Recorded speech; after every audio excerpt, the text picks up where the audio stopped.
At 62, Chief Andy Saxon still had been sturdy as an oak and twice as tough. For 30 years he had run the Iroquois Police Department with an iron hand, fair and impartial, but as demanding of perfection as a Marine drill sergeant. Eventually, Saxon managed to ask, "How's Vic?" "Just a bullet singe on the right biceps. They patched him up with a Band-Aid. We're starting back now. I'll give you the details when we get there." Saxon hung up and sat staring into space. He had been closer to his father than most Iroquoisans were aware, from their reserved relationship in public.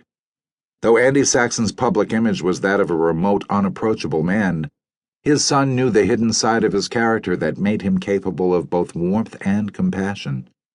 Vaguely, Ted could recall a house always filled with laughter before his mother died when he was 10.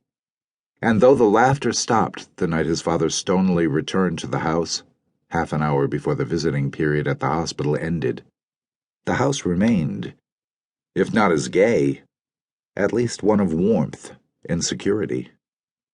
A single parent striving to fill the roles of both father and mother often develops a closer relationship with a child than two parents possibly could, and this had been the case between Andy and his boy Ted. Sam Lennox and Vic Burns got back from Rigby at 9:30. They came in stamping the snow from their galoshes and brushing flakes from their overcoats, both making a to-do of it in an obvious effort to outweight each other in approaching the desk. Finally, Lennox conceded defeat and moved his thin, lanky frame forward. His eyes briefly touched Saxon's before shifting to gaze past his left shoulder. "Sorry, Ted," he murmured. 25 years ago, it would never have happened, but I guess I'm getting old." Despite his grief, Saxon felt a twinge of sympathy for the veteran patrolman. After 28 years on the force, Sam Lennox was not, by a country mile, quite the police officer he had once been. The gradually increasing redness of the veins in his cheeks and nose suggested the reason. Long ago, a younger man with Sam Lennox's drinking habits would have been bounced from the force by Andy Saxon. But disciplinarian that he was, even the hard-bitten chief couldn't bring himself to rob a veteran of so many years of his pension. For the past 2 years, Lennox had been relegated to the relative sinecure of the chief's driver. Saxon said, "I'm sure it wasn't your fault, Sam. The old man was still as fast as a whip, so if he was caught flat-footed, it must have happened too suddenly for anyone to save him." "It did," Vic Burns said, coming over to the desk. "The chief and I just stepped from the car when the guy started banging away.